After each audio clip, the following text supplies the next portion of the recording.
국민 앵커 백운기, 정확한 분석, 날카로운 시각. 백운기가 하면 다르다. 여러분 안녕하십니까, 백운기입니다. 윤석열 대통령이 어제 기분이 좋았던 모양입니다. 어제 저녁 용산에서 중소기업인 대회가 열렸는데 이 자리에서 중소기업 정책 만족도 이런 조사가 있는데 그 조사 결과 77%가 긍정평가를 했다면서 이게 진정한 지지율이다 이렇게 얘기를 하면서 환하게 웃었다고 합니다. 그럴까요? 대통령이라고 하는 자리는 대통령은 듣고 싶은 말만 듣고 보고 싶은 것만 봐서는 안 됩니다.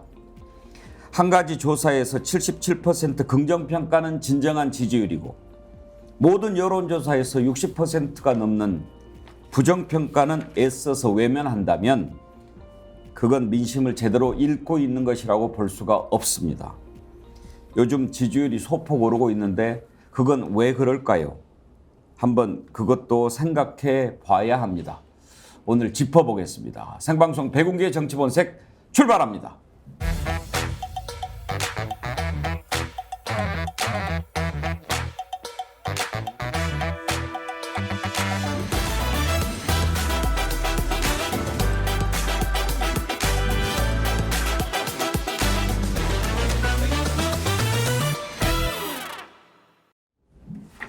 수요일 함께할 패널 4분 소개합니다. 김철근 전 국민의힘 당대표 정무실장, 김유정 전 민주당 의원, 신인규 변호사, 정규환 스픽스 대표 나오셨습니다. 어서 오십시오. 안녕하세요. 스튜디오가 꽉 찹니다. 예. 오늘 또 우리 정규환 대표 나오시니까 아주 좋습니다. 제가 등치가 좀 큰 모양입니다. 여러분 우리 정어리 때 운동하고 있는데요. 어제 제가 동시 접속 10,000명 달성했을 때 한 분씩 꼭 해서 오늘은 36만 5천 명으로 시작하자 그렇게 했는데 어제 35만 5천 명에서 지금 35만 7천 명이네요. 밖에들 많이 안 나가셨나 봐요. 사람들 안 만나고. 오늘은 전화하십시오. 전화해서 꼭 한 명씩 늘려주시면 내일은 10,000명 넘게 시작할 것 같은데요. 정어리 때 만들기에 앞장서시는 분들 21도 한라사님이요. 반장님 방법 좀 알려주세요.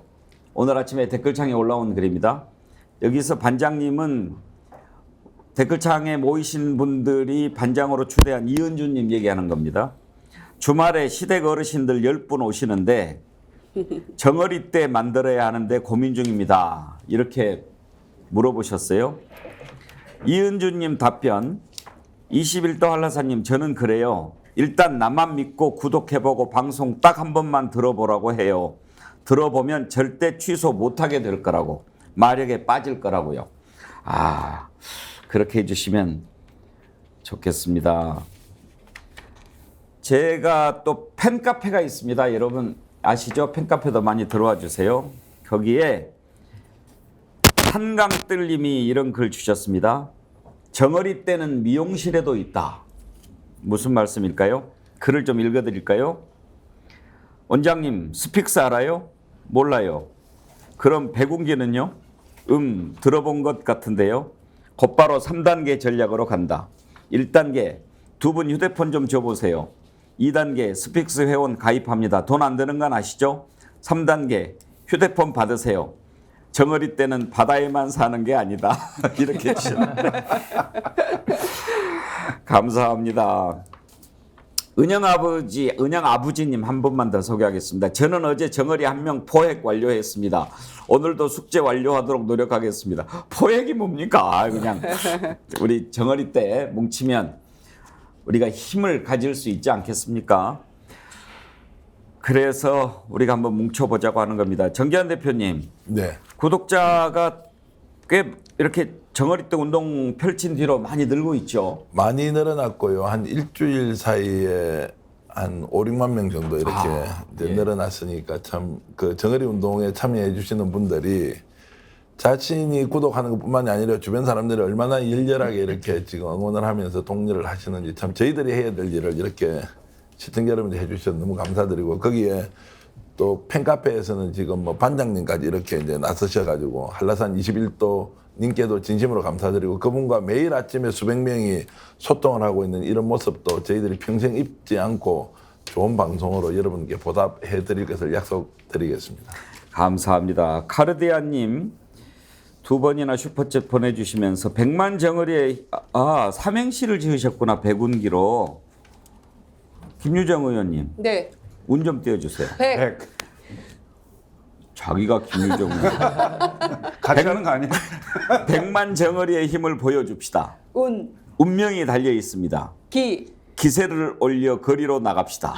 이렇게 하시는데 의병들이 목숨을 걸고 나갔던 것처럼 정말 나라를 살리기 위해 행동합시다. 백운기의 정치 분석을 하셨구나. 아이고 죄송합니다. 제가 이렇게 기까지 했죠. 네. 의도는 해주세요. 의병들이 목숨을 걸고 나갔던 것처럼 정. 정말 나라를 살리기 위해 행동합시다. 치. 치욕적이고 불에서 살 수 없습니다. 본. 본보기로 보여줍시다. 색.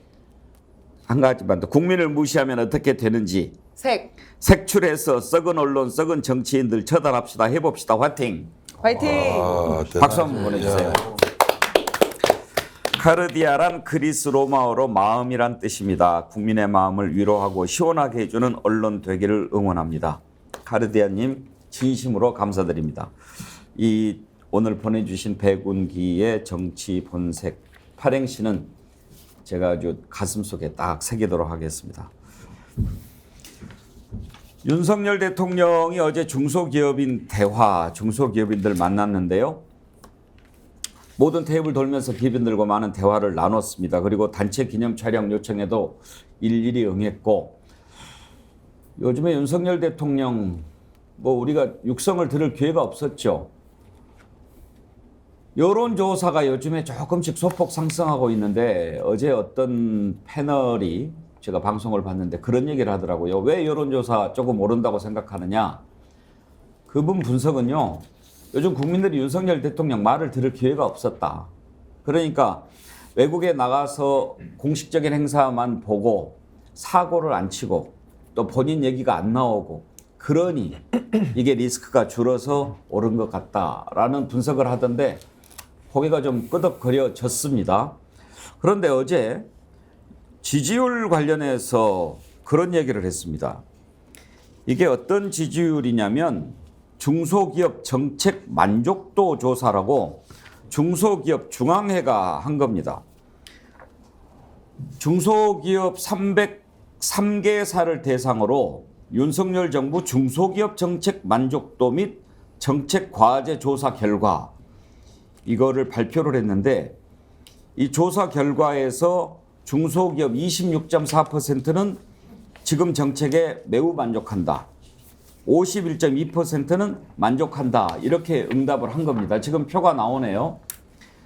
그리고 가장 잘한 중소기업 정책으로는 근로시간 유연화 등 노동개혁 원칙 수립 이걸 꼽았고 이제 애로사항으로는 인력난, 인건비 상승, 원자재값 인상 이런 걸 꼽았습니다.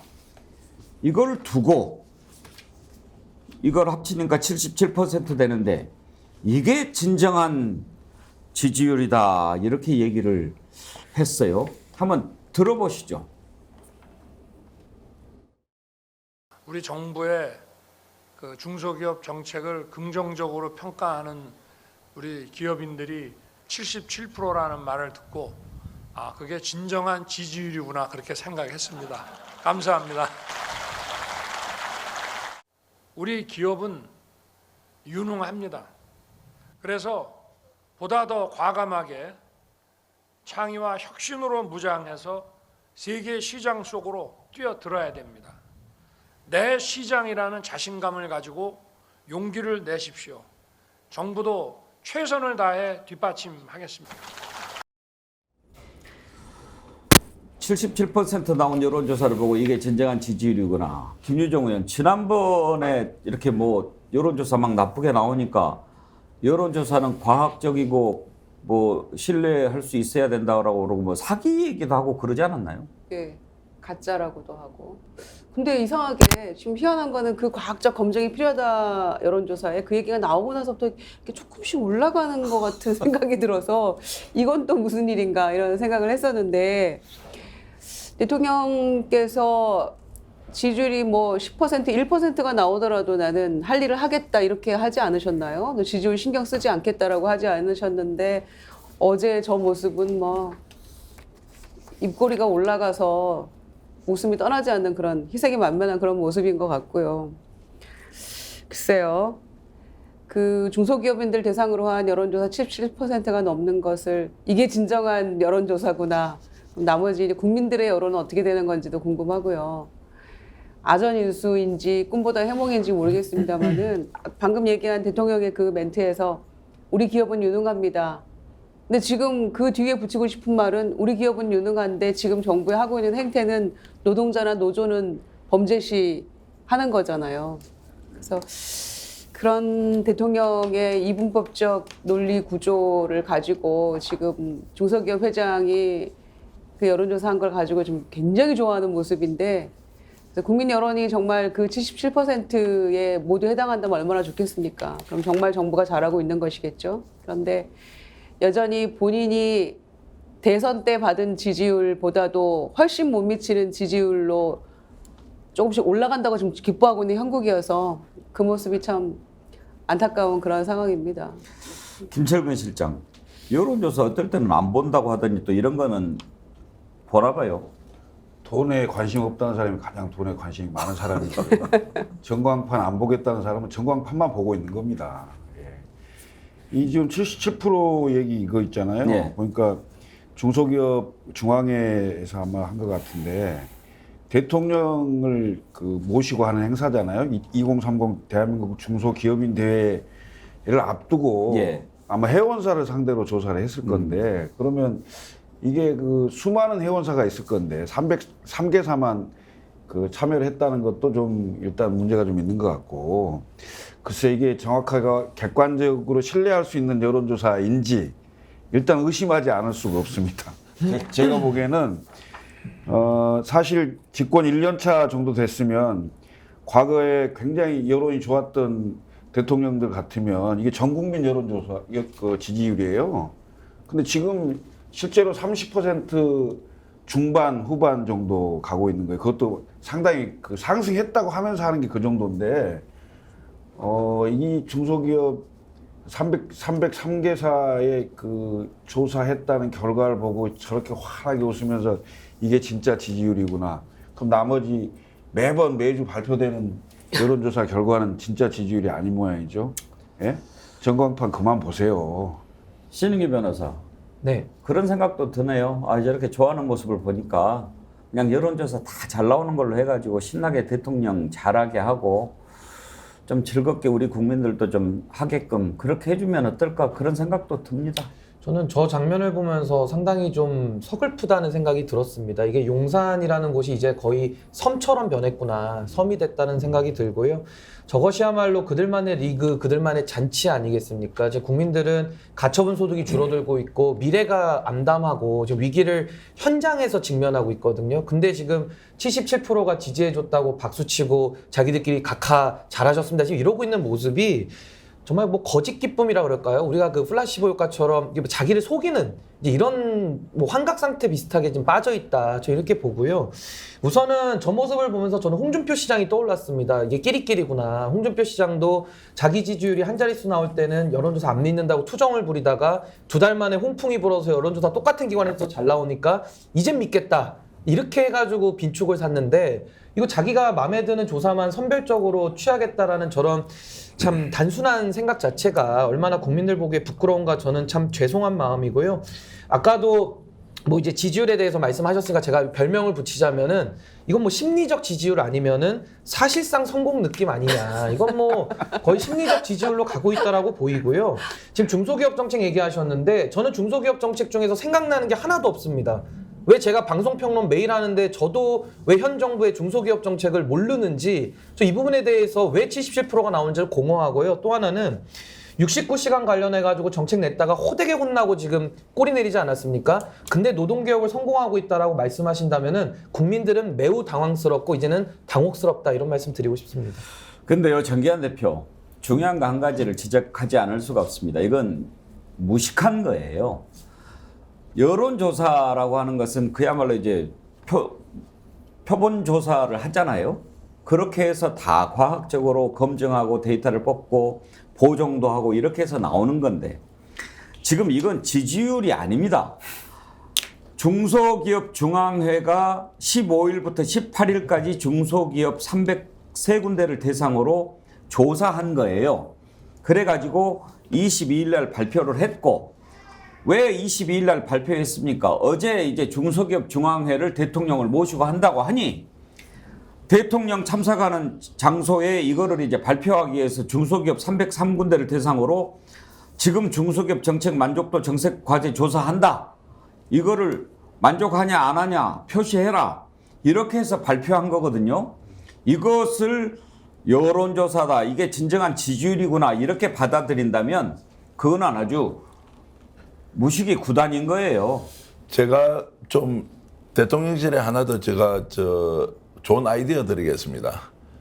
그 100대 기업들 있지 않습니까? 총수들한테 윤석열 정부의 경제정책에 대해서 어떻게 생각하는지 질문 좀 하십시오. 그러면은 현대자동차, 삼성전자, SK, 최태원 회장까지 다 나서서 지금 현재 대기업이 윤석열 정부의 경제정책이 어떻게 인식하는지 한번 물어보시라고요. 이번에 간호법 지금 이제 거부권 행사했지 않습니까? 의사협회에 지금 물어보십시오. 의사협회 회원 그리고 간호조무사협회에 다 한번 물어보십시오. 내가 필요한 대로. 자, 우리가 보통 직역이라고 이야기하기도 하고 특정 업종과 관련된 부분은 기본적으로 이익단체의 성격을 가지고 있지 않습니까? 이 사람들의 생각이 국민 다수의 생각이다. 이렇게 보기에는 매우 어렵고요.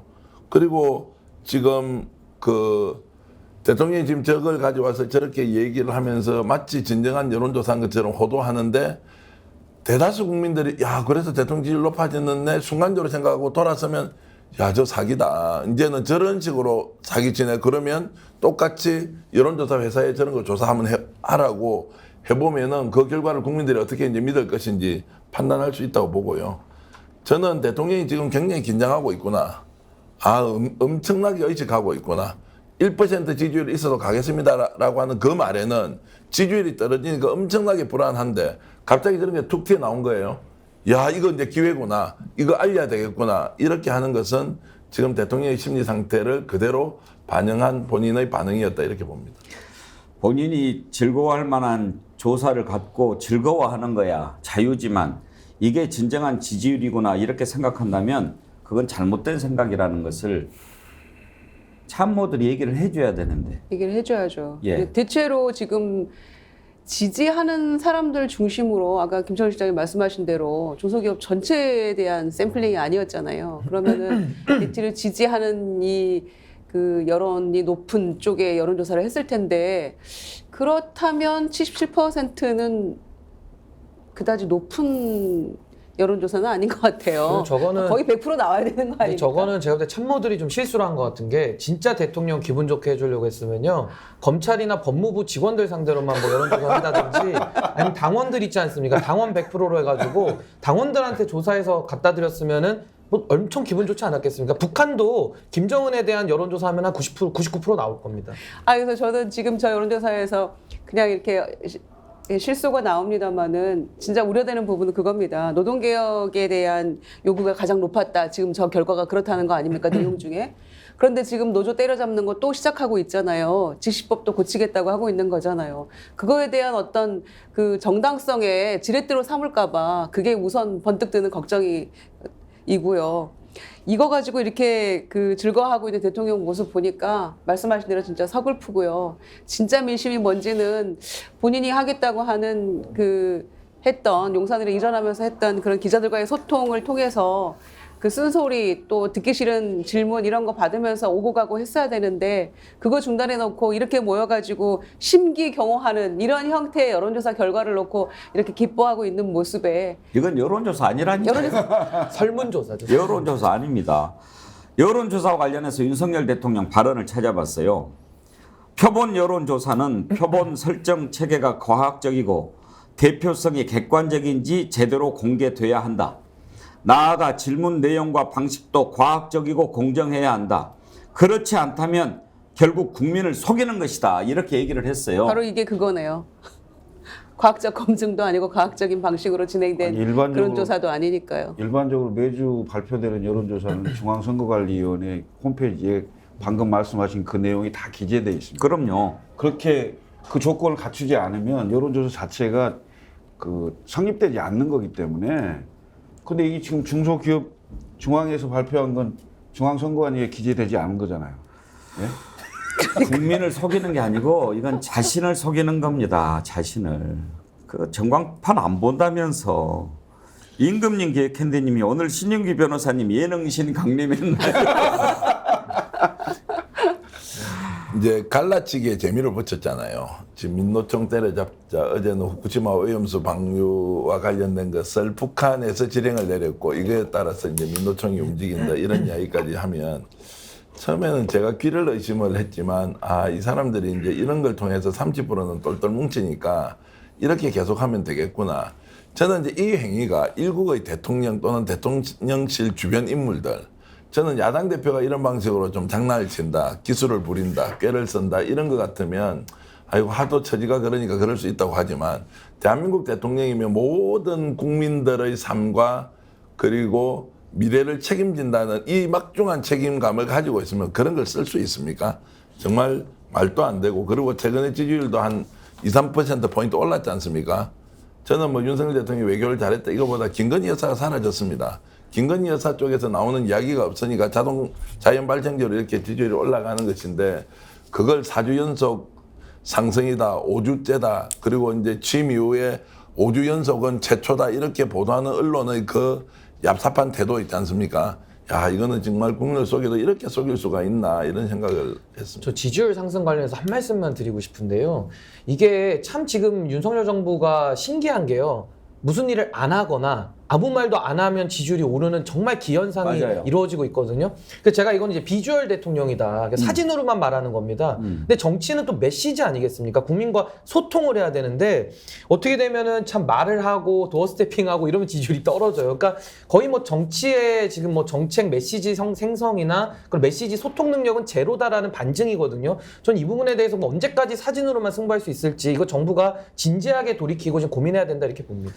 아무 일도 하지 않고 아무 말도 하지 않으면 지지율 올라가는 거 그거라도 좀 잘 깨달으면 좋겠어요. 이렇게 하면 되겠구나. 전광명님 그동안 뭐가 좋았겠어요. 그렇게라도 대통령 웃음을 국내에서 오랜만에 봅니다. 예, 참 그러시죠. SDHPK님 전목사 사랑교회 지지는 99.9%다. 77 맞은 게 그렇게 좋나? 77 맞은 게. 여론조사 얘기하니까 참 이런 걸 황당하다고 그래야 되나요? 참 어떻게 그렇게 더군다나 그냥 주변 사람들하고 얘기하는 것도 아니고 마이크 잡고 다 이렇게 취재하고 있는 것을 아는데 그런 얘기를 하는지 참 딱합니다. 또 이런 얘기도 했어요. 어제 중소기업인들 또 이제 대통령 오신 자리니까 얼마나 또 잘 했겠습니까? 한 기업인이 외국에서 아침부터 밤까지 이렇게 일정을 계속하면 힘들지 않으십니까? 이렇게 이제 질문을 해준 거예요. 그랬더니 해외에 나가면 스트레스가 없어서 그런지 피곤한 줄 모르겠다. 이렇게 얘기합니다. 지난번에 도어 스태핑 안 하니까 살찌더라. 그런 얘기를 했는데 이것도요. 이제 1년 간 넘긴 대통령이 할 얘기인가 그런 생각이 듭니다. 김철근 실장. 그 전에 제 기억에 한 4년인가 넘었을 때 노무현 대통령이 어떤 대통령이 외국에 나가면 좀 골치가 좀 덜 아프다 그런 얘기를 한 적은 있었어요. 근데 이제 1년 막 넘긴 대통령이 외국 나가면 좋다 이런 이야기 하면 되겠어요? 대통령의 기본 자세와 철학의 문제죠.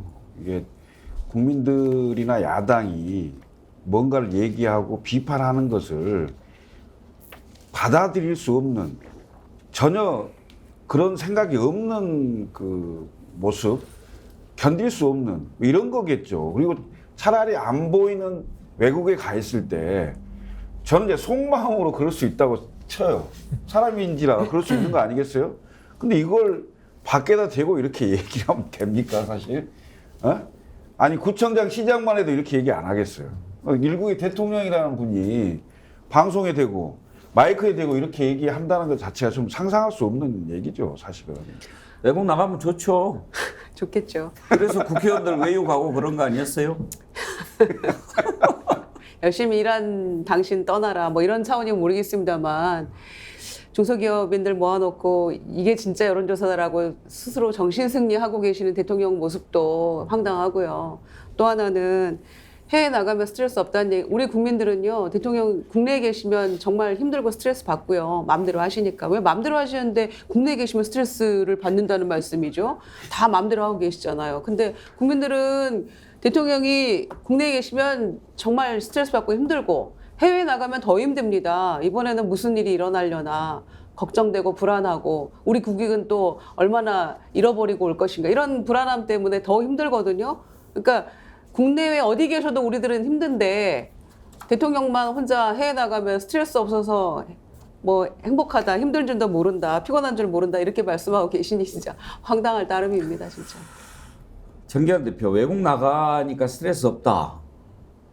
어떻게 받아들여야 될까요? 보통 여행 갈 때는요. 뭐 해외 나가면 스트레스 없지 않습니까? 여행이면. 그래서 대통령의 기본 인식 안에는 해외 순방이라는 것은 쉬러 가는 거예요.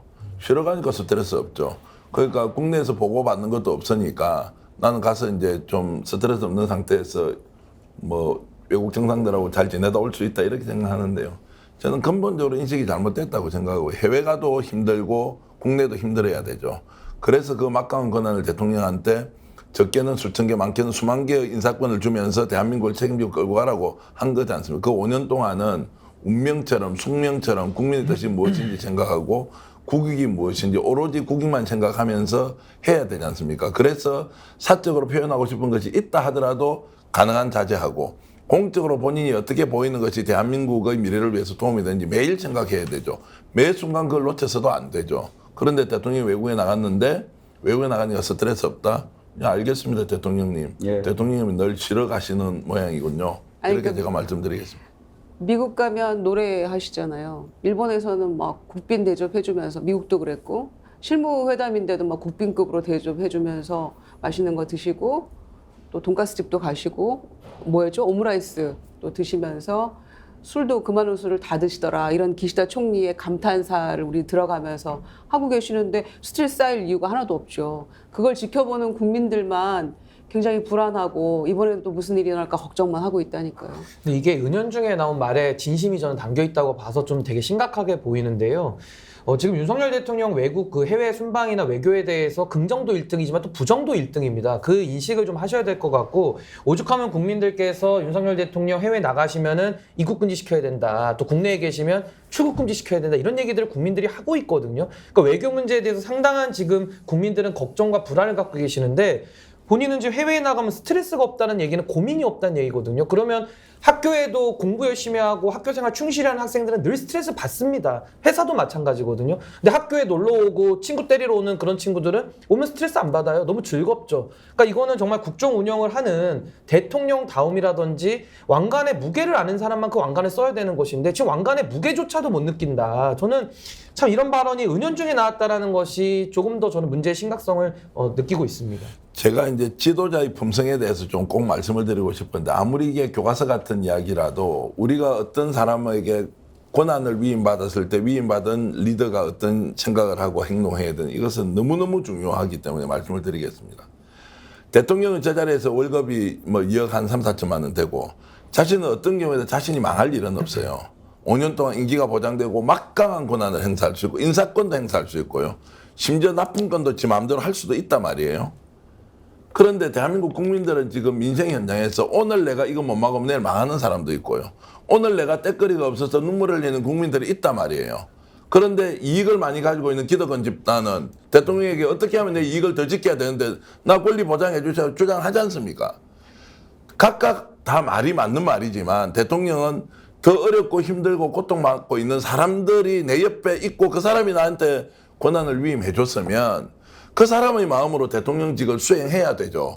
우리보다 해안이 더 있으니까 미래를 좀 더 멀리 내다보고 현실의 문제에 대해서도 너무나 단편적으로 보는 내 같은 그냥 일반인들이 생각하는 것보다 훨씬 더 깊고 통찰력 있게 사안을 살피고 그게 대통령의 표정이나 표현에서 다 드러나야 되지 않습니까? 그래야 내가 억울하고 불안하고 힘들어도 그래도 대통령이 좀 가이드를 제대로 해주니까 내가 대한민국을 믿고 살아야 되겠다.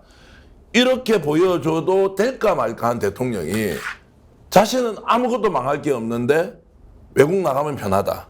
여론조사는 중소기업인들 상대하니까 70% 나오니까 이게 진정한 민심이다. 이런 식으로 진짜 국가를 가지고 놀아도 됩니까? 제가 그런 말씀을 드리고 싶습니다. 대통령이 스트레스를 받아야 국민이 스트레스가 줄고 대통령이 스트레스를 안 받으면 국민이 스트레스를 받는다는 것을 왜 모르는지 모르겠습니다. 해외에 나가는 것, 우리나라를 대신해서 얼마나 참 고민하고 치열하게 각축전이 벌어지는 전쟁터 아닙니까? 그 전장에 나가는데 스트레스가 없다. 아니 근데 사실 스트레스가 없고 피곤한 줄 모르고 힘이 나더라도 중소기업인들을 모아놓고 어떻게 이렇게 얘기를 합니까? 경제가 이렇게 어려웠고 무역 적자가 지금 뭐 14개월, 15개월 계속되고 있고 이런 상황인데 우리 얼마나 힘듭니다. 너무 힘들고 어려움이 많기 때문에 제가 피곤하고 조금 그렇더라도 힘을 내고 있습니다. 이렇게 말하는 게 그게 맞지 않습니까? 이렇게 마냥 스트레스 없고 피곤한 줄 모르는 대통령 보면서 우리 정말 피곤합니다. 대통령이 또 오랜만에 한마디 했더니 또 시끄럽습니다. 자, 일본의 오염수 시찰단이 지금 가서 현장 점검을 하고 있는데 어제 오늘 이틀간 이제 보죠. 5박 6일인데 첫날 마지막 날은 오고 가고만 하고 실제로 보는 게 이틀인데 이 시찰 단장이 유국희 원자력 안전위원장이에요. 그런데 어제 이런 얘기를 했습니다. 당초 보려고 계획한 설비들 다 봤다. 정대환 대표 사업하시니까 직원이 이렇게 출장을 갔는데 보고를 다 봤어요. 그럼 돌아오지 뭐 하고 있냐 그러는 거 아니에요? 당연한 거고요. 다 봤다는데 뭐하러 더 있나요? 어떻게 이해를 해야 되겠습니까? 지금 뭐 덜러리 있었다는 건 이미 이제 알고 있었던 거고 가보니까 아무 이상 없네요. 이제 이렇게 해서 그러면 간 김에 이것도 결정하고 오시죠. 일본 수산물 다 문제 없다고 하니까 그것도 수입하자고 그쪽에서 이번에 의견 내고요. 국회에서 동의를 구하든 정부에서 결정을 하든 이렇게 해서 국민들이 이렇게 불안해하는 것은 단 하나도 해소시키지 않은 상태에서 1%의 국민이 지지해 주더라도 밀고 간다면서요. 그렇게 하십시오. 이분들이 지금 하고 있는 내용이 대한민국 국민을 대표해서 가서 활동을 하고 있습니까? 아니면 일본국, 대일본 제국의 방향에 맞춰서 움직여주는 꼭두각시 역할을 하고 있습니까? 이건 스스로 질문을 던져봐야 한다고 봅니다. 다 봤다라고 하면서 안 돌아오는 건 참 뭔지 모르겠는데 또 이런 얘기를 했어요. 도쿄전력이 요청한 부분 외에 추가로 보여준 시설은 없었다. 그동안 검토해온 것의 연장선상에서 볼 부분이나 추가로 확인해야 하는 부분에 대해서는 추가로 자료를 요구했다. 김철구 실장. 그러니까 보여준 것만 본 거예요. 정해진 수순이잖아요. 예? 지금 저 한일 정상이 만나서 시찰단을 가기로 합의를 했고 그다음에 민간인 전문가가 포함되어 있지 않아요. 그러니까 민간인 전문가가 포함돼야 한다는 것은 뭐냐면 그들이 자유롭게 주장할 수 있고 말씀하신 대로 과학에 근거해서 다른 이견이 나올 수 있는 통로를 다 막은 겁니다. 정부 관계자들만 다 간 거예요. 이른바 발언의 통제 가능한 사람 그리고 누가 갔는지조차도 비공개로 위원 단장만 공개하는 그리고 일본 측과 사전 협의를 다 거쳐서 일본이 보여줄 수 있는 거 그 현장과 그다음에 그 자료 그거 아니면 그거 하루 만에 다 보여주고 그걸 얼마나 며칠이나 걸리겠어요. 예? 시료 채취도 안 된다는데 그럼 결국은 이것은 짜여진 각본에 따라서 대한민국 정부가 후쿠시마 오염수 해양 방출을 하는데 국제적으로 뒷받침을 해주고 국제적으로 호구 들러리 짓을 하는 겁니다. 이건 과연 이 반대급부로 뭘 가져오려고 하는지를 모르겠는데 벌써 여기서 한 걸음 더 나가면 후쿠시마 인근 해역에서 잡은 수산물 우리가 일본에 수출할 테니 한국 당신들 받아라. 시찰 때 와서 보니까 아무 문제 없었지 않냐. 벌써 이 단계로 넘어가고 있는 거 아니에요. 왜 대한민국은 그래야 됩니까? 아니나 다를까 지금 일본 정부가 이런 얘기를 했어요. 이번 방문으로 오염수 방류 안전성에 대한 한국 내 이해가 깊어질 것이다. 그러면서 후쿠시마 수산물 수입 금지 해제까지 언급을 했어요. 예상된 수순이죠, 김유정 의원. 그렇죠. 우리가 누누이 얘기했지 않습니까? 지난 3월 한일 정상회담에서도 독도 얘기도 나오고 그 미야기 현의 그 멍게 얘기도 나오고 다 나왔다는데 이거 사실입니까? 확인도 제대로 안 해주지 않았습니까? 대통령실에서. 그랬는데 이번에 이제 가서 문제 없다. 지금 이국희 그 단장의 이야기는 그거예요. 왔노라 보았노라 문제 없노라. 지금 그거잖아요. 그걸 바탕으로 해서 이제 이 시찰단이 한국으로 귀국하기도 전에 농림수산상이 이미 8개 현의 농수산물 이거 수입 재개해달라. 지금 그런 얘기가 나오고 있는 거잖아요. 그러니까 너무나 당연한 수순으로 가고 있는 건데 이 뻔한 스토리를 우리만 모릅니까? 왜 대통령만 모릅니까? 국민들은 다 이미 알고 있잖아요. 그런 상황으로 갈 거라는 걸. 그런데 박진 장관이 불안과 우려가 해소 안 되면 수산물 수입 재개 안 한다 이렇게 얘기했는데 그 불안과 우려 해소를 어떤 방식으로 돼야 되는 거죠? IAEA에서 괜찮다고 하면 지금 수입 재개할 태세를 갖추고 있는 거잖아요. 시찰단 돌아와서 뭐 가보니까 물이고 깨끗하던데 왔노라 보았노라 문제 없노라 그러면은 수입 재개하겠다는 그런 선언과 다름없는 이야기를 지금 하고 있는 거거든요. 지난번에 대통령이 절대 없다 그러지 않았어요, 신은기 변호사? 이제 뭐 윤석열 대통령의 말은 이제 잘 국민들이 이제 믿기는 힘들 겁니다. 지금 말을 앞뒤를 바꾼 게 뭐 한두 개가 아니기 때문에 잘 안 믿을 거고요. 저는 뭐 첫 단추 잘못 꿰졌고 이제 눈 가리고 아웅이라는 건 이제 국민들께서 이미 다 아셨다. 저는 이렇게 보고 국가가 해야 될 일이라는 것이 국민들의 생명이나 안전, 재산을 지키는 것이 국가의 책무인데 지금 대한민국의 국익은 완전히 사라졌다 이렇게 보고요. 저는요 지금 이거 후쿠시마 오염수에 대해서 정말로 이거 돌이킬 수 없는 일이거든요. 이거 굉장히 위태로운 일이고 긴박한 위험인데 국민들한테 자꾸 뭐 선동한다 뭐 이런 식으로 얘기하거든요. 아니 진짜 국민들이요 선동할 만큼 지금 힘도 없어요. 지금 먹고 살기 너무 힘들고 자기 생업에 집중하느라 이거 선동한다고 지금 동원될 힘도 없고요. 또 하나는 지금 윤석열 정부 굳이 선동까지 해가지고 무너뜨릴 만큼 지지율이 높습니까? 뭐 지지율이 60% 70% 됩니까? 지금 자연 발생적으로 대통령께서도 말씀을 못 하시잖아요. 말씀하면 지지율이 떨어지니까. 그러니까 어차피 지금 가만 놔둬도 잘하고 있지를 못하는데 뭐 이런 거를 선동까지 해가지고 지지율 내릴 필요도 없는 거고요. 정당한 비판과 정당하게 검증을 하자는 것인데 이걸 왜 피합니까? 우리가 음주운전 단속을 해도요. 제가 술을 안 마셨는데 경찰이 차를 세워가지고 음주 측정을 합니다. 안 마셨으면 후 불면 되는 거예요. 근데 그 측정을 거부하면 음주 측정 거부죄로 처벌받거든요. 이거 일본은 처벌받아야 됩니다. 그러니까 정말 좀 상식에 맞는 얘기를 하셨으면 좋겠습니다. 저도 좀 보태면 이게 문제 자체가 없는 것이냐, 보편적 측면에서 문제 자체가 없는 것이냐, 아니면 일본이어서 문제가 없다고 인정해줘야 되는 것이냐, 저는 구분해야 된다고 보고요. 당연하게 우리는 안전성과 관련된 문제니까 보편적 측면에서 문제가 없어야 하지 않습니까? 그러면 제가 거꾸로 질문을 해보면 대한민국 동해에서 이 유사한 것들을 방류를 한다고 하면 일본은 보편적으로 문제 없으니까 IAEA가 문제 없으니까 동의합니까? 우리가 거꾸로 또 질문해 보겠습니다. 중국 서해안 쪽에서 우리 황해에서 이런 상황이 벌어져서 이제 IAEA에 문제가 없다니까 방류한다. 그렇게 해도 보편적으로 보면 안전상에 문제 없으니까 다 허용해 줘야 될 거 아닙니까? 저는 우리 지금 정부 관계자한테 묻고 싶은 게 그런 거예요. 일본이어서 봐주는 거냐? 아니면 원래 이게 문제가 없는 거냐? 이거부터 답해라 지금. 그런데 원래부터 문제가 없다. 50년, 100년 뒤에는 어떤 일이 날지 모른다. 이렇게 해놓고 지금까지는 별 문제 없는 거 아니냐 이렇게 은근슬쩍 넘어가는 것은 매우 비상식이다 이런 말씀. 저 한 말씀만 드리고 싶은데요. 저는 지금 국민의힘 의원들 있지 않습니까? 전 이분들 문제 제기를 저는 하고 싶은 게 주호영 원내대표 있지 않습니까? 이분 2021년도 4월에 뭐라고 했냐면요. 그러니까 정권 바뀌기 전입니다.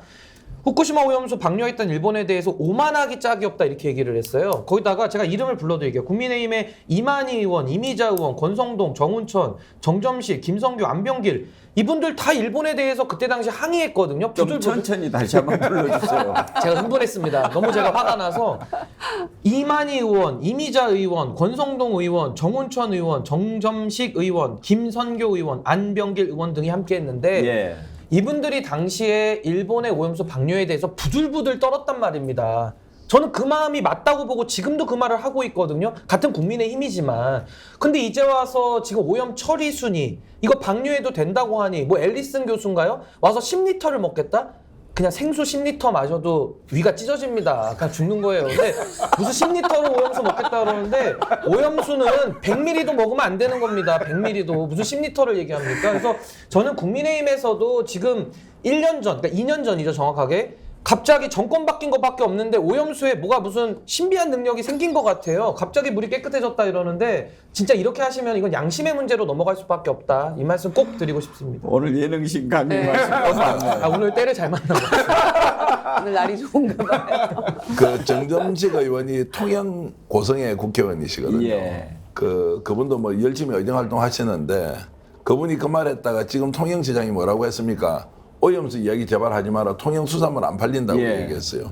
저는 이런 분들이 나와서 실제로 본인의 생각을 국민들한테 소상하게 밝혀야 한다 이렇게 말씀드리겠습니다. 아니 근데 일본 정부도 말이에요. 지금 완전 완벽한 내로남불이거든요. 30년 전에 러시아 그 핵잠수함에서 나온 핵 폐기물 있잖아요. 그거 동해에 버렸는데 그때 그 발각이 돼서 일본 애들이 엄청나게 난리를 했습니다. 그래서 런던 회의까지 열어서 해양 방류 절대 안 된다 하고 딱 못을 박았단 말이에요. 그런데 그때 한 1,400배 정도가 됩니다. 일본이 가지고 있는 그 오염수라는 게. 이거 지금 버리겠다는데 돈 좀 더 든다고 지금 전 세계 이 해류를 따라 도는 그 피해 국민들의 인구가 얼만데요. 그 안전하다고 지금 누가 보장을 합니까? 예? 아무것도 검증돼 있지 않아요. IAEA 일본이 IAEA에 출자한 금액이 있어요. 돈. 그 한 10% 연에 한 10% 정도 감당을 한다는데 일본인 사무총장이 있었을 때도 있었고요.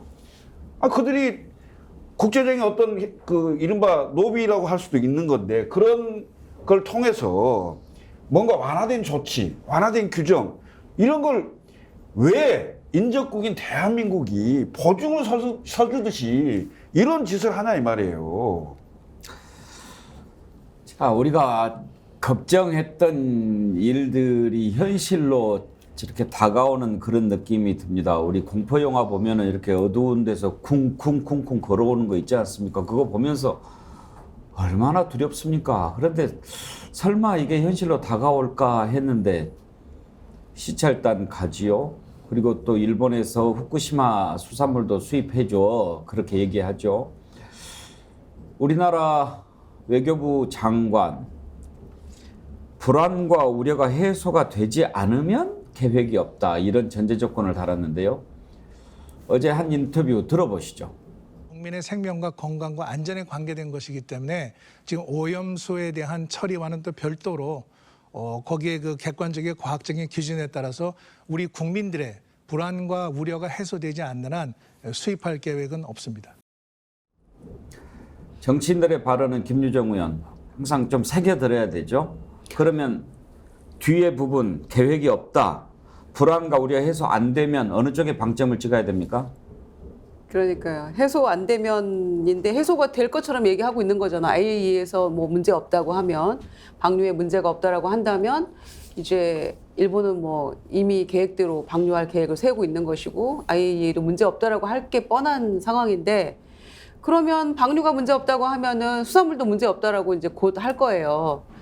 그러면은 그 불안과 우려를 누가 해소시켜 주는 겁니까? IAEA가 공식적으로 해주는 거면 문제 없다라고 이제 인정하게 되는 거고 박진 장관이 얘기했던 그 불안함 이런 거 없어지는 거니까 계획을 세우는 거 아니겠어요? 수입해달라고 일본은 이미 요청을 하고 있고 우리도 보니까 문제 없더라 하면서 해줄 텐데 지난번에 그 우크라이나에 무기 지원하고 이런 부분에 있어서 대통령이 이런 전제를 다셨잖아요. 뭐 민간인을 향한 뭐 대량 학살이랄지 뭐 이런 몇 가지 전제 조건이 있었고 그런 게 뭐 있다면 뭐 달리 생각할 수 있다 이런 취지였는데 실제로 지금 뭐 포탄 몇십만 발 우회로 지원하고 이런 것들은 실질적으로 이루어지고 있는 일이었기 때문에 지금 박진 장관의 이런 발언도 비슷한 맥락으로 저희는 들을 수밖에 없어요. 이게 뭔가 벌어지겠구나. 저는 지금 박진 장관의 발언을 들으면서 참 기가 막히다는 생각이 들고요. 진짜 매일마다 자식들에게 아침밥을 먹여야 하는 부모님, 어머님 마음을 좀 생각해 봤으면 좋겠고요. 저도 이제 앞으로 이런 불안감 때문에 수산물에 대해서 먹기가 좀 주저될 수밖에 없지 않습니까? 저는 이게 수산물 수입 규제와는 이게 오염수 방류가 1 더하기 1은 2 같은 산수입니다. 이게 기초적인 거거든요. 안전하지 않으면 방류를 하면 안 되는 것이고요. 안전하기 때문에 방류를 했다면 당연히 수산물은 받아들여야 되는 거는 논리 필연적인 거 아닙니까? 그래서 저는 저런 식으로 방류는 찬성하고 수입 규제에 대해서는 자기들이 적극 검토해서 막겠다? 이건 말이 안 되는 걸로 국민들 속이는 것이고요. 일본은 후쿠시마 오염수를 일방적으로 이렇게 하면요. 이거 민폐 억지 국가 되는 거 아닙니까? 근데 일본이 민폐 억지 국가가 되는데 대한민국 정부가 가장 피해를 많이 보면서 지금 가장 앞서가지고 일본의 이런 민폐 억지에 대해서 묵인하고 방조하고 있는 거거든요. 저는 이거 대한민국 대통령이나 지금 외교부 장관의 발언으로서는 있을 수 없는 발언을 지금 하고 있다. 저는 이렇게 봅니다. 정전 대표, 우리가 그동안 쭉 경험을 해왔기 때문에 어느 정도 이제 좀 예상이 가능하지 않습니까? 분명히요, 이렇게 갈 것 같습니다. 제가 보기에는. 우리 전 대표도 한번 의견을 이야기를 해 주십시오. 자, 이제 갔다 올 겁니다. 그리고 일단 일본에서는 아주 철저하게 과학적이고 여러 가지 처리 시설을 통해서 하고 있는 것을 확인했다. 우리가 특별히 우려할 만한 부분은 없어 보인다. 뭐 이런 정도로 정리할 수 있을 겁니다. 그리고 IAEA가 이제 뭐 기준에 어느 정도 도달한 것 같다라고 하면 불안과 우려가 해소된 것으로 간주를 할 수 있겠죠. 그렇게 한 다음에 수산물 수입에 대해서 이제 반대하고 그렇게 하면 이제 괴담으로 다스릴 겁니다. 유언비어를 만드는 사람들 압수수색 들어간다. 엄포를 놓겠죠. 그렇게 하고 또 이제 수산업자들을 동원할 겁니다. 이런 유언비어 날조하고 괴담 만들어내는 사람들 때문에 우리 다 죽게 생겼다. 이렇게 하면서 이제 여론 전환을 시도할 겁니다. 이런 식으로 해왔던 일이 한두 번입니까? 근데 만약에 그렇게 됐을 경우에 정말 위험한 부분은 우리가 어떻게 해야 됩니까? 내년 총선에서 심판해야 되죠. 기회가 오지 않습니까? 국민은 지금 현재 저항권을 발동하더라도 대통령이 저렇게 결정한 것을 막을 수 없으니까 법적 제도적으로 보장되어 있는 투표행위를 통해서 이제 저는 반드시 평가해야 된다고 생각하고요. 그리고 지금 과학적이고 객관적으로 검증된다는 것이 이번에 확인돼 버리면 이제 일본이 무역이라는 수단을 통해 가지고 자 이거 수입하지 않으면 우리도 지금 현재 화이트리스트와 관련된 문제 제기해서 다시 나는 거꾸로 돌리겠다 이렇게 해서 이제 무역 분쟁 같은 거 촉발시킬 수도 있지 않습니까? 어떻게 감당할 겁니까? 저는 현재와 같은 지지율이 나오는 것도 사실 잘 이해가 안 되고요. 왜냐하면 이것이 갖고 있는 불안과 공포는 상상을 초월할 정도일 텐데 지금 그냥 애써 국민들이 아 이거 그냥 지나쳐도 되겠구나라고 하는 것들을 강요하는 저 정신승리법 있지 않습니까? 이것을 어떤 식으로든 국민들이 반드시 평가하고 심판해야 한다 이 말씀을 다시 한 번 더 강조드립니다. 일본에서 우리 정치보색 애청하시는 미사님이시죠. 제가 그렇게 슈퍼챗 안 쏘고 글 올리시라고 그래도 꼭 할 때마다 슈퍼챗을 보내주십니다. 감사드리고요. 미사입니다. 일본에서는 일본 때문에 3주 연속으로 2.2% 올랐다고 뉴스에서 나오고 있습니다. 국민들은 200배 이상 속이 타는 것은 모르는 척하고 있나요? 아니면 진짜 모르나요?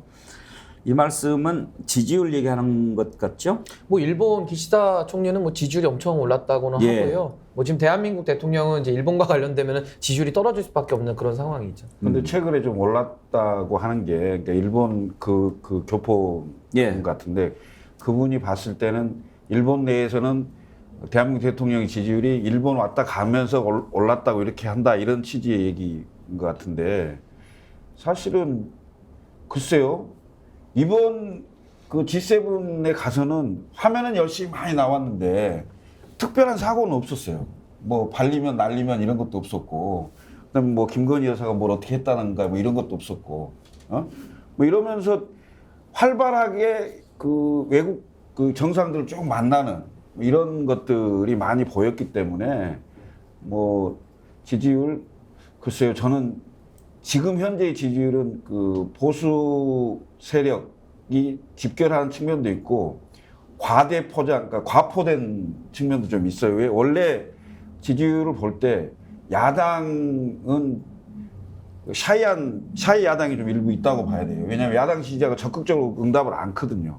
여당은 믿고 응답을 해요. 그래서 약간의 과포된 측면이 있는 것도 감안해서 봐야 되거든요. 그런데 그 감안 없이 그냥 올라가면 무조건 좋아하는 거죠. 미사님이 또 그 글을 보내셨어요. 또 슈퍼챗 보내시면서 말씀 안 들으시네.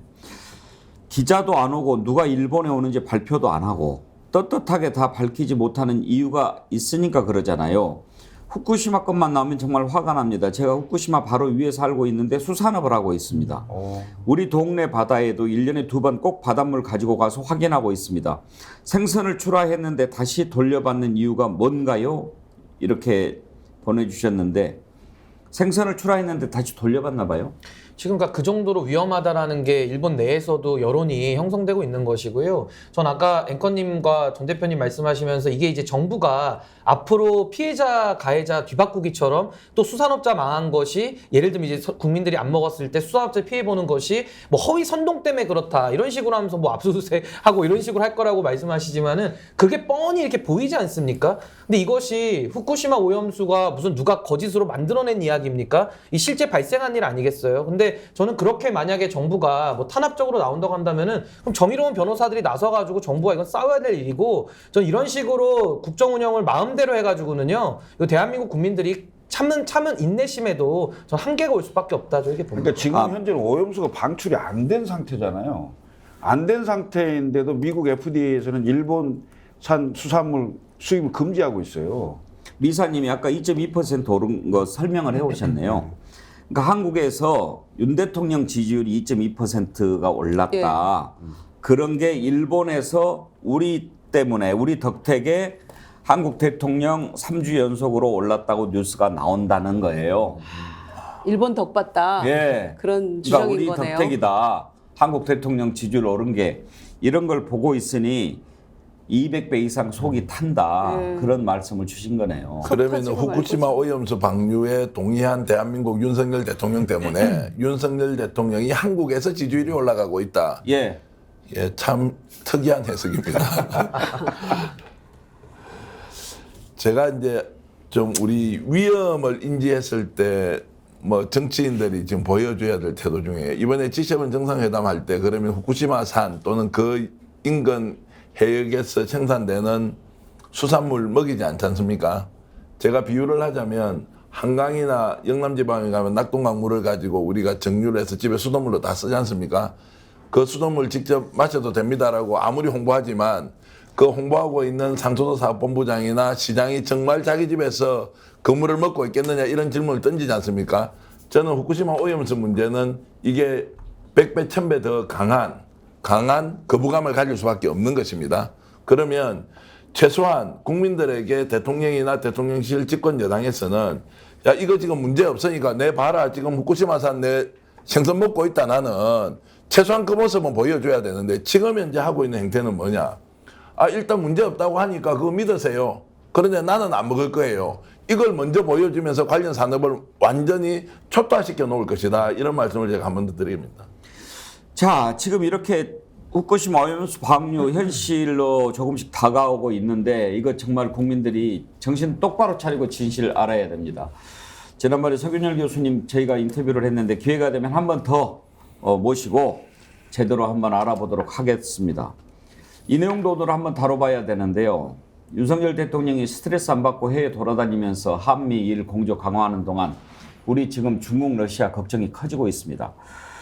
중국 문제요. 지금 일단 중국이 조금씩 보복 조치에 나서고 있습니다. 제대로 하는 것도 아닙니다. 그런데 중국이 기침만 해, 재채기만 해도 우리는 감기에 걸린다. 그런 얘기가 있지 않습니까? 얼마나 우리가 경제적으로나 중국에 대한 부분이 차지하는 비중이 큽니까? 지금 일단 수출은 8개월째 지금 감소세를 보이고 있지요. 그리고 네이버를 차단했다라는 기사가 지금 계속 나오고 있습니다.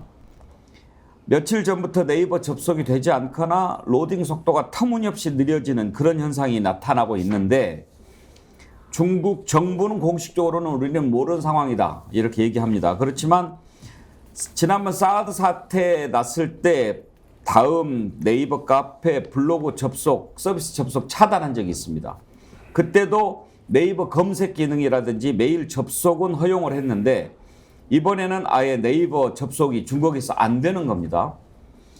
그리고 중국의 한한령이라고 있죠. 한국의 예능 같은 거 되게 못하게 하는 건데 이번에 배우 정영화 가수 겸 배우죠.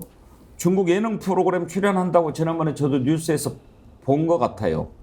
베이징에 도착했는데 도착해서 공항에 도착하는 사진도 올리고 그랬을 때만 해도 출연하는구나. 중국의 동영상 서비스 OTT라고 하죠. 아이치의 새 오디션 프로그램 분투하라 신입생 일반 여기에 출연할 거라고 보도가 됐는데 갑자기 출연 안 한다. 베이징시 라디오 TV국이 정영화가 베이징에서 예능 프로그램을 촬영한다는 소식은 사실이 아니다. 해당 프로그램은 앞으로도 정영화를 게스트로 쓰지 않을 것이다. 이렇게 지금 보도를 했습니다. 이런 상황이 이제 점차 닥쳐오고 있습니다. 정기환 대표, 우려했던 일인데 이거를 지금 정부가 갑자기 유턴한다고 해결이 될까 싶어요. 저는 해결되든 안 되든 정권 차원에서 중국 문제는 어떤 식으로 지금 뛰어들어야 한다고 저는 봅니다. 비판하는 것은 쉽지만 해결은 매우 어렵습니다. 그런데 지금 대통령이 지금 나서서 이 문제 어떻게 할 건지 지금 방향을 찾아야 되고요. 이대로 가다가는 중국이 조금 더 무역 제재에 가까운 수순을 밟는 순간 한국 경제는 매우 어려워질 수 있다. 그러면 저는 이게 대통령에 대한 비판적 인식을 갖고 있든 갖고 있지 않든 이 문제를 어떻게 할 건지 대국민 담화를 통해서 본인이 원하는 거 지금 다 얻었지 않습니까? 한미일 공조 강화를 통해서 자 안보에 튼튼한 초석을 깔았다. 자 그러면 먹고 사는 문제가 바로 나옵니다. 중국, 러시아 어떻게 할 건지 대통령이 발표해야 되죠. 지금 만약 이 순간에 대통령이 다시 중국을 상대로 무슨 갈등을 유발하거나 이렇게 하는 순간 정말 대통령 자격이 없다. 어쩔 수 없이 미국, 일본에 끌려갔다 하더라도 지금 이 순간은 중국과 관련된 경제 문제를 푸는데 정권 차원의 명운을 걸고 지금 나서서 해결해야 한다. 이 주문을 제가 먼저 드리겠습니다. 대통령이 어떻게 했는지 한번 돌아볼 필요가 있습니다. 지금 정기환 대표 말씀하셨는데 지난 4월에 미국 가기 전에 외신 인터뷰에서 힘에 의한 현상 변경 절대 반대한다. 이런 입장 대만 문제 밝혀가지고 지금 중국이 발끈하지 않았습니까? 또 미국 의회 연설에서는 장진호 전투를 한미동맹 상징으로 언급했는데 장진호는 중국이 한국전쟁에서 승리 토대를 닦았다고 주장하고 영화도 만들어서 아주 대박이 난 그런 중국입니다. 그걸 굳이 연설에서 한미동맹 상징으로 언급했어요. 그리고 돌아와서 기자들하고 오찬에서는 중국이 유엔 안보리 대북 제재 이행하지 않고 있다. 이렇게 얘기를 하고 계속 중국을 건드리는 거예요. 거기에다 올해 초에 코로나 확산되면서 우리 정부가 중국인들 단기 비자 발급 중단했잖아요. 다른 나라 다 풀어줘도 계속 연장했습니다. 중국을 건드릴 대로 건든 겁니다. 그러니 지금 경제 같은 경우에 보면 관세청이 발표한 5월 수출액이 중국 수출이 23.4% 감소한 것으로 나타났습니다. 자, 중국에 대해서 딱히 어떻게 해보겠다 계획도 없으면서 계속 이렇게 하면 어떻게 하자는 겁니까? 그러니까 저는 이게 윤석열 대통령 사실 그 검사 DNA 탓이라고 저는 보는데요. 외교에서 가장 핵심 그동안 대한민국이 지켜온 건 전략적 모호성입니다. 윤석열 대통령 전략적 확실성이라는 원칙을 쓰면서 상당히 적과 아군을 구별하는 외교를 썼거든요. 일례로 UAE 찾아가서도 막 이란이 적이다 이런 얘기 하지 않습니까? 그리고 대한민국에서도 미국과 일본과만 우리 우방이고 중국과 러시아는 거의 적대화 수준으로 지금 이렇게 하고 있어요. 근데 지금 여기서 핵심은 뭐냐면은 우리는 미중 갈등 속에서 미중이 다투고 둘이 전쟁할 것 같다 하지만 사실 알고 보면 미중은 상당히 가까운 관계거든요. 시진핑하고 바이든도 상당히 그 부주석하고 부통령 시절에 가깝게 지냈던 사이입니다. 그래서 저는 이렇게 우리나라가 전략적 확실성을 쓰게 되면요, 우리는 미국에다가 벗겨먹김을 당하는 것이고, 또 중국에다가는 미국과 손을 잡았다는 이유만으로 보복을 당할 수밖에 없는 이런 아주 난처한 위치에 지금 처해 있다. 그래서 저는 이거 외교 전략이 너무 잘못됐다라고 저는 생각을 합니다. 그러니까 한미동맹을 강화하는 건 잘한 일이죠. 좋은 일인데 이렇게 일방적으로 미국에 경도된 이런 외교 전략은 결국에는 우리 국익에 무슨 실리가 있느냐, 이런 차원에서 문제가 심각하다고 보는 겁니다. 사강 외교를 이 전략적 모호성을 가지고 해왔던 이유가 있는 것이거든요. 그런데 지금 우리는 중국을 이렇게 단호하게 멀리하고 있는 그런 사이에, 러시아와 중국에 대한 우리의 이런 외교 전략이 이루어지고 있는 이런 사이에도 미중, 그다음에 중일 간의 교역은 전혀 줄지가 않았거든요. 그래서 지금 이 상황에서 우리가 미국의 행동대장 노릇만 하면서 앞서 나가서 치고 나가는데 뒤를 보니까 미국마저도 없을 경우가 있을 것이다. 그래서 우리 혼자 고립돼서 무엇을 할 것인가, 이런 우려가 있는 거잖아요. 근데 그런 상황인데 중국이 G7에서 대중 견제하는 그런 공동 성명이 나오고 이런 상황인데 끝나고 나서 가만히 있겠습니까? 특히 우리나라에 대해서 굉장히 지금 여러 가지 악감정이 누적되고 있는 이런 상황인데, 네이버니 정영화 씨 출연 금지랄지 이런 것들은 이제 시작에 불과할 수도 있기 때문에 우리가 이 외줄타기를 어떻게 잘하느냐, 그게 이제 앞으로의 외교에 정말 이 운명이 달려있다고도 볼 수 있는데요. 이제 와서 이제 김태호 안보실 1차장이나 추경호 부총리도 그렇게 얘기했더라고요. 7개월간 대중무역 적자인데 어떻게 할 건가, 탈중국 할 것이야, 그런 일은 없다라고 이제 와서 얘기하고 있고, 박진 장관도 그렇게 중국과 이제 조금 다시 한번 뭔가를 시도해보려는 그런 얘기를 하고 있습니다만, 이미 중국과는 지금 이렇게 거리가 멀어져 버렸는데 중국의 태도에 달려있는 것이지 우리가 이제 좌우할 수 있는 그런 여지가 사라져 버렸다는 점에서 우려가 더 큰 것이죠. 그러니까요. 지금요, 추경호 부총리는 미국과 관계를 강화하는 것이 곧 중국을 외면하는 것이라고 해석해서는 안 된다. 탈중국을 선언한 적도 그럴 의도도 전혀 없다는 점을 분명히 말씀드린다. 이렇게 얘기를 했어요. 권영세 장관이 좀 더 적극적입니다. 통일부 장관. 윤석열 정부 출범 이후 미국과 일본에 치우쳤던 외교 방향을 이제 중국과 대화를 통해 경제와 북핵 문제 등을 풀어가야 할 시기가 됐다. 이렇게 얘기하고, 김태효 차장은 아주 좀 느긋하게 얘기해요. 중국과 일본, 중국과 한국 양자 간 전략 대화를 시작해 보려고 한다. 오늘 보수신문의 사설 제목이 한미일 안보 다졌으니 이젠 중국 리스크 잘 관리해야, 이렇게 딱 썼던데, 김철근 실장, 지금까지 그렇게 중국 때려놓고 딱 가서 중국 어이 잘 지내보세요, 그러면 중국이 그럽시다 이렇게 합니까? 저는요, 이 정부가 외교하는 건 완전 그 80년대식 냉전 시대 외교 방식인데, 지금 중국과의 그 교역이나 이런 문제 때문에, 경제적인 문제 때문에 변화해야 된다라는 내외부의 여러 그 얘기들이 나오고 있는데, 과연 그 핵심부의 그 외교 철학이나 이런 게 과연 변화할 수 있을까? 이런 생각이 많이 들어요. 그러니까 괜히 그냥 그 중국에 이렇게 저렇게 한마디씩 던져보는 수준의 얘기로 과연 풀릴 수 있느냐, 이 문제죠. 사실 그 G2라고 해서 미국과 중국의 패권 경쟁이 시작된 지가 오래됐습니다.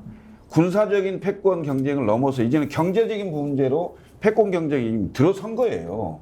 그 다음에 유럽의 패권 경쟁은 독일과 영국이 하고 있는 거고, 우리가 동아시아에서는 사실은 일본과 우리가 패권 경쟁을 이미 시작된 상황인데, 이런 상황에서 이른바 북한 핵 문제를 너무 크게 보는 건지는 모르겠습니다만은, 이걸 기점으로 해서 완전히 갈라치기 외교를 하고 있는 거예요.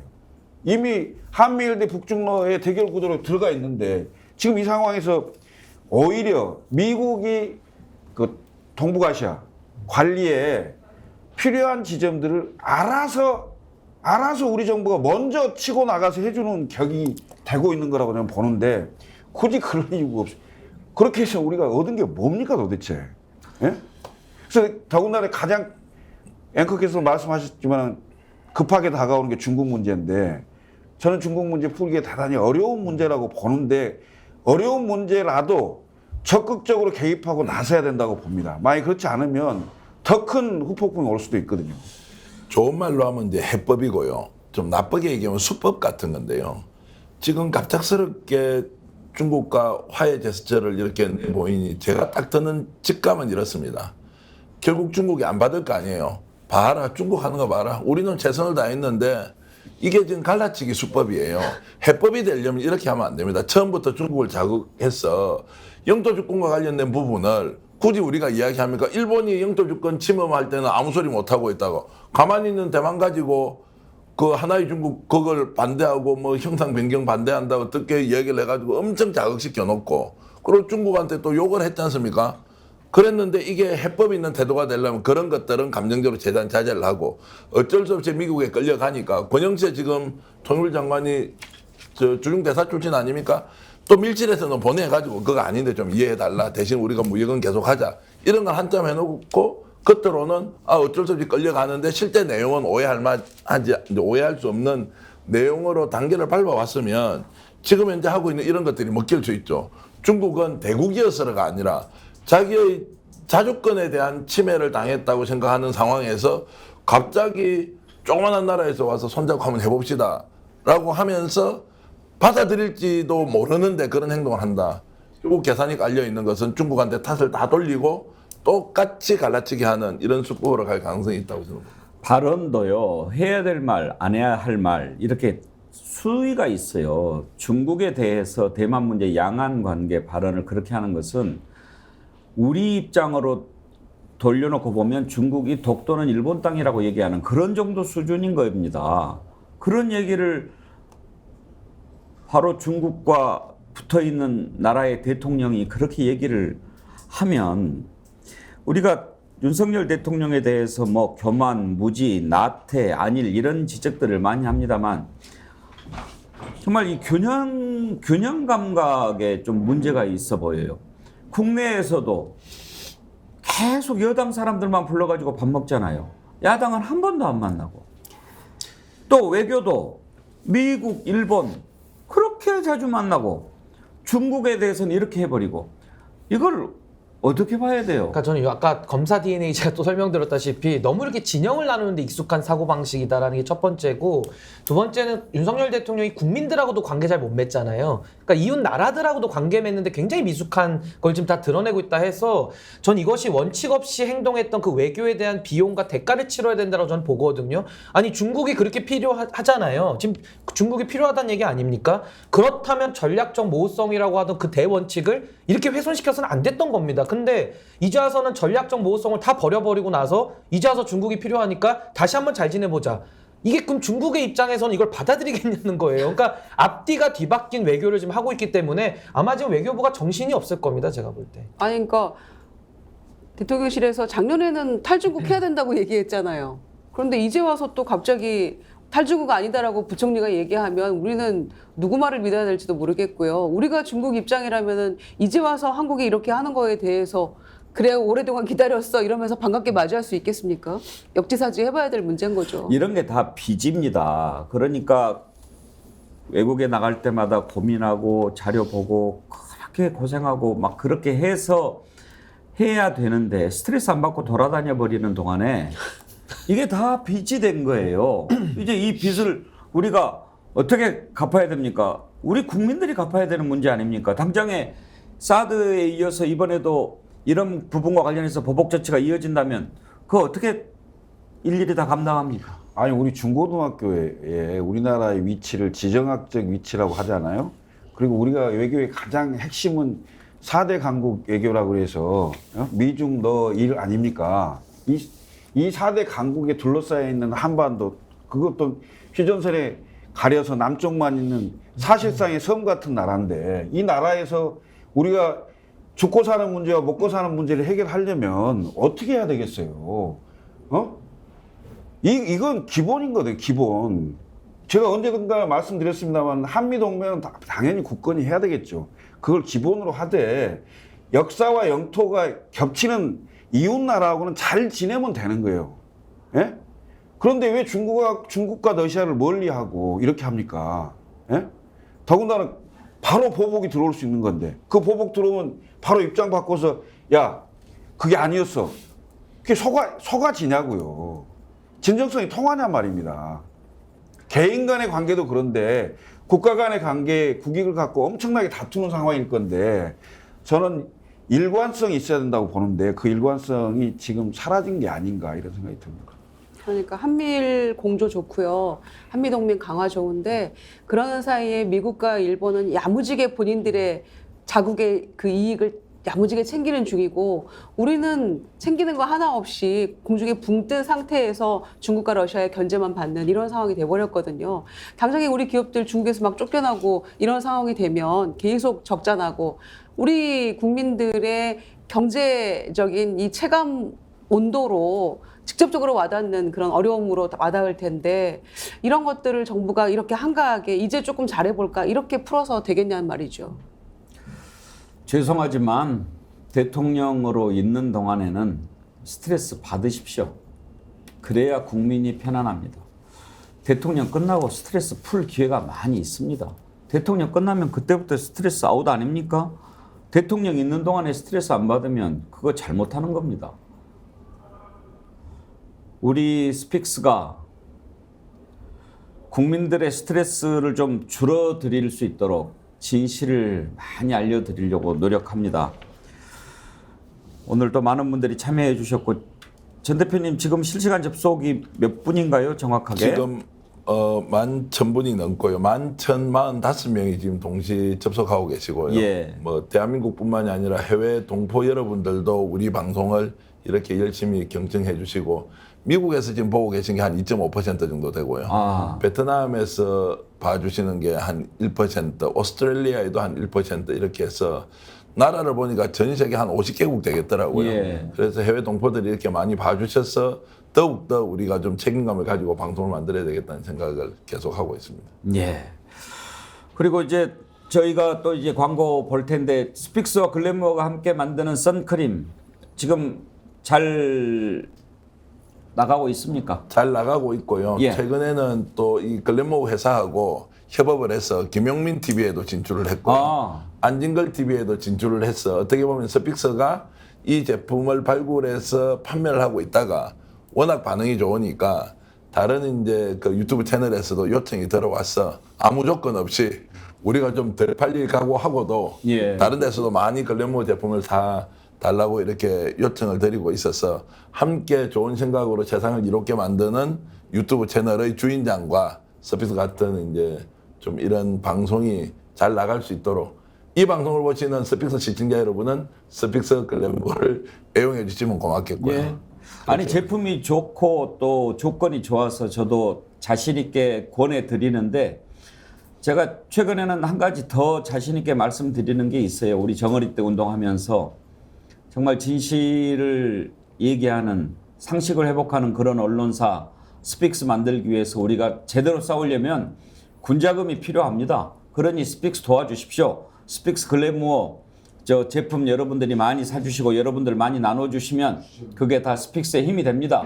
이런 말씀 제가 요즘 드리고 있습니다. 감사합니다. 떳떳하고 예. 당당하게. 오늘 여기까지 하죠. 오늘 신인규 변호사 칭찬 글이 많이 올라오는데 그중에 1등이 신봤다. 수요일 패널 기다리는 분들이 많이 있습니다. 오늘 네 분 수고하셨습니다. 감사합니다. 감사합니다.